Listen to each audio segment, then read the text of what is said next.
and the pub your pennies down. I wouldn't read your writing and it banned you from the town.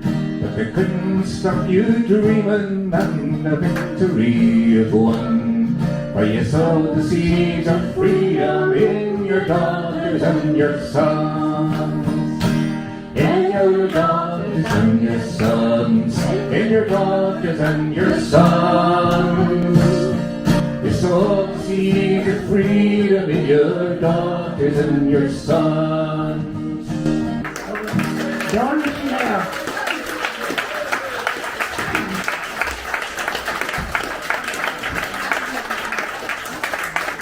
I remember one time, Bernadette, some years ago, when David Irvine was alive, I had arranged, or tried to arrange, yourself and David to meet in Restorer, and we were going to chat. And so my fault entirely, I didn't confirm with you, you didn't come. You didn't know to come. But David Irvine is sitting there, and there's an empty chair. And I said to David, David, I have questions for Bernadette. She's not here. Could you answer the questions the way you think Bernadette can answer? And he did. And he did. He was man. He was a special man. But where are we now with unionism, nationalism, socialism, possibilities forward? We have a peace process which is brilliant to have that, where we can look at things maybe more clearly. Well, I think it's interesting to see where we are now. You know, we've had the peace process, and you know, and I would argue we do not have peace. You know, we're still working towards that. We don't have peace. We have the absence of war. There's a big gap between the absence of war and peace. We have a degree of reconciliation, whatever that is. But regardless of what it is, we don't even totally have reconciliation. And we won't have, for a number of things. First of all, the civil rights movement was about undoing an historic injustice that left people unfairly treated. And there is no requirement on people to be reconciled to injustice. In fact, nobody should ever become reconciled with injustice. But in the denouement of all of that, there were things done on everybody's part and on every part of the equation that should never have happened. And people drift into those cruelties and inhumanities one step at a time. You know, very, very few people go from here to there in one step. It's not in human nature to do that. But as Yeats said, you know, too long a sacrifice makes a stone of the heart. So you get into a situation where, because of what others do, you think it's all right for you to do that too, when in actual fact you become like them. And there's a tension there between building a nationalist Ireland and building a united Ireland which has room and equality for all, including protecting the rights, not the prejudices, but the rights of those people whose cultural and historic identity is British. Now, and we can call them Irish till the cows come home. But people are entitled under the United Nations to self-define their own national identity. And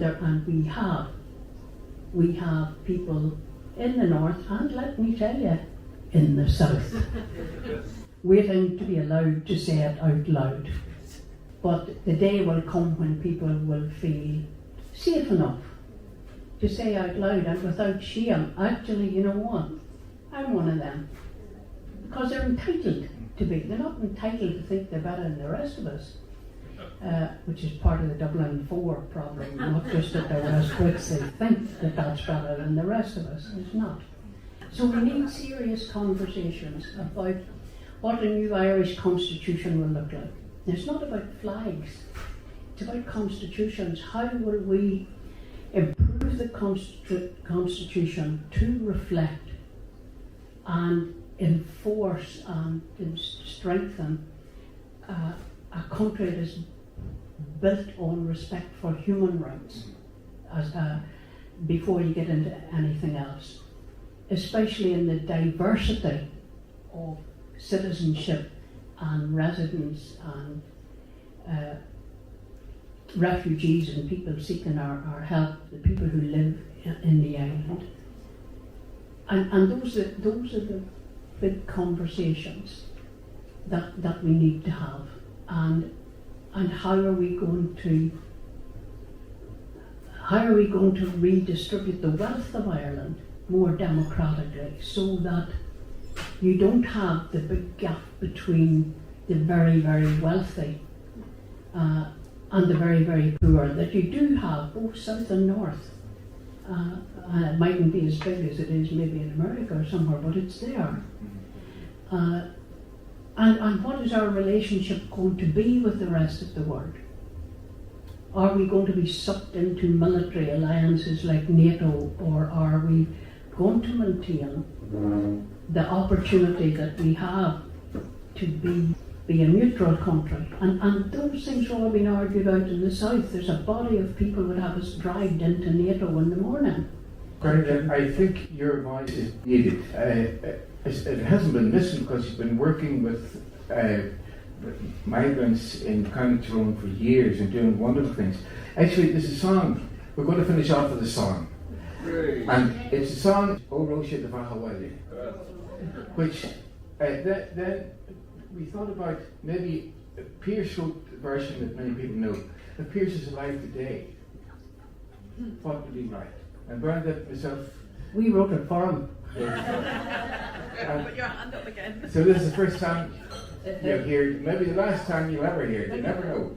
But we took a notion, we were going to sing Pierce's O Roche de Vahawala, and then we thought, you know what, if Pierce was around the day he wrote that slightly different. And it was his fault.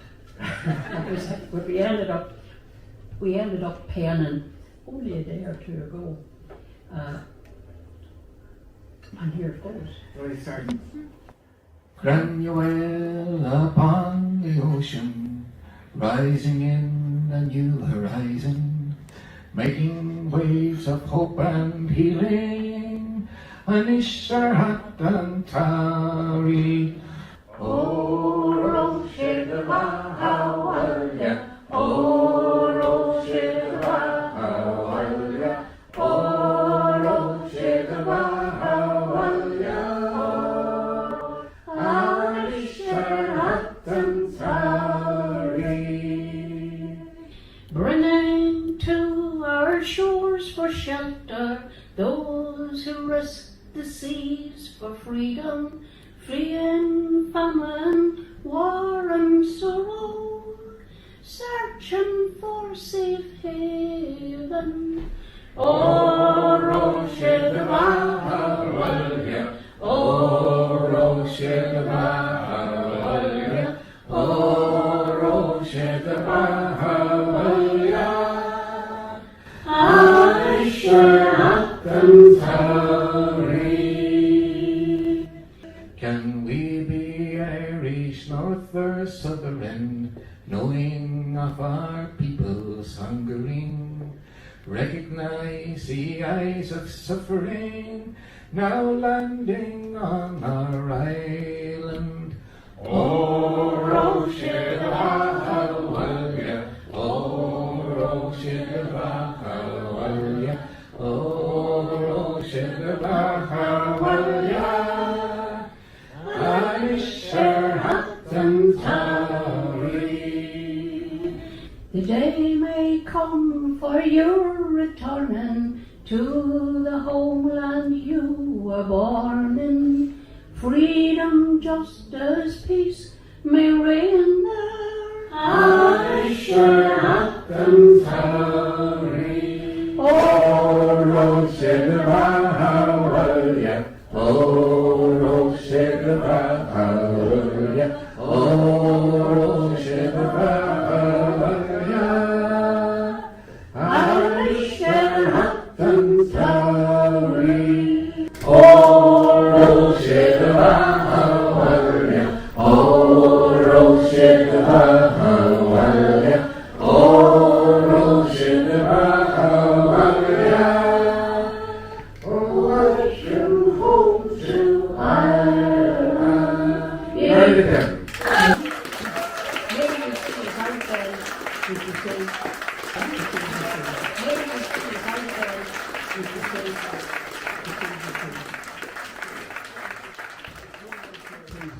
Go on, big standing ovation. Thank you.